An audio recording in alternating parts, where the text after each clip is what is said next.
Hola mga Lods! So for today's video, merong blessing na dumating dahil sumweldo na tayo ulit sa Facebook mga Lods. So ay taray, meron na akong ulit camera. Ginagamit ko na ulit yung camera ko. Aha! Matagal tong na-stuck sa akin eh. Kasi kadalasan ginagamit kong pang vlog ay yung cellphone ko. And then, ayun na nga mga Lods. Meron tayong sweldo sa YouTube. Ang tagal ko din, sa Facebook. Ang tagal ko din actually hindi sumweldo sa Facebook. Simula siguro nung umuwi kami ng Pilipinas. Ang huli kong sweldo sa Facebook ay April pa. May, June, July, August, September, October. 6 months. 6 months ka pala akong hindi sumweldo sa Facebook, no? So ngayon, papakita ko sa inyo kung magkano sweldo natin at kung anong ginagawa ko kapag sumusweldo ko sa social media mga Lods. So, tignan natin kung pumasok na talaga sa account natin. Ay, ito mga pala mga Lods. Sa Facebook, mas okay na kapag yung account na gagamitin nyo ay account ng bangko sa Pilipinas. Alam nyo kung bakit? Kasi sinubukan ko yung account ko dito sa Spain. Ang laki ng tax, ang laki ng nawawala mga Lods. Para sa sa Banco de Oro, sa BDO, napakakunti lang, sabihin mo na 100 pesos lang. Pero dito sa sa Spain, maabot ng 1,000 plus. Oh my God! Kaya inisip ko na, or binago ko na lang, pinalitan ko na lang sa Banco de Oro.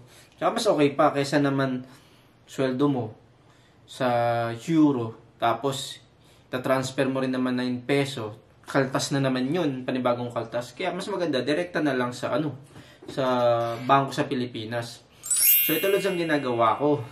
So pero bago pala yan, i-check muna natin kung pumasok na talaga sa bangko natin ang ating sweldo.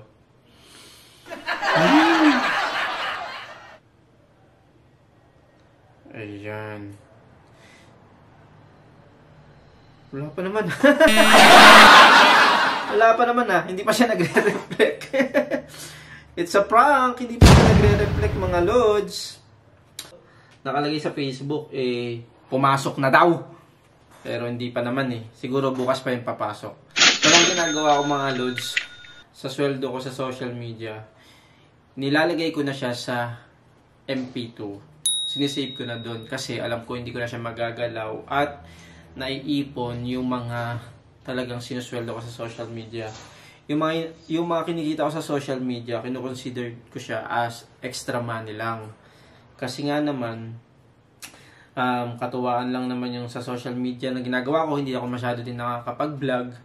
Kaya maganda rin na lahat ng mga naiipong mong pera ay naiipon lang talaga sa social media, sa MP2 at the same time, kumikita pa yung pera, meron pang passive income. Kasi, nung una, yung mga malalaki kong talagang kinikita, halos, sige, bili ganito, bili ganyan, treat dito, treat ganyan. Tapos, naisip ko, pag kinocompute ko, ang laki pa lang kinita ko sa social media, saan na napunta? Wala na.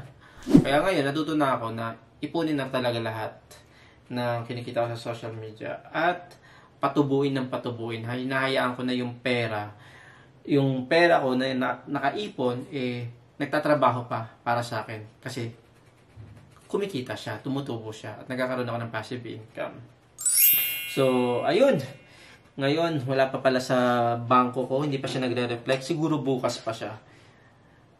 Then, diretso na siya sa MP2. So, kayo din mga Lods, sa mga baguhan, mga advice ko talaga sa inyo. Kapag kumikita kayo sa social media, ipunin nyo na lang muna ng ipunin. Pag-isipan nyo ng pag-isipan kung anong gagawin ninyo sa pera na yun. Para hindi naman masayang din yung mga effort ninyo, hindi masayang yung pera ninyo, at hindi kayo magtaka saan napunta yung mga pera na kinikita nyo sa social media.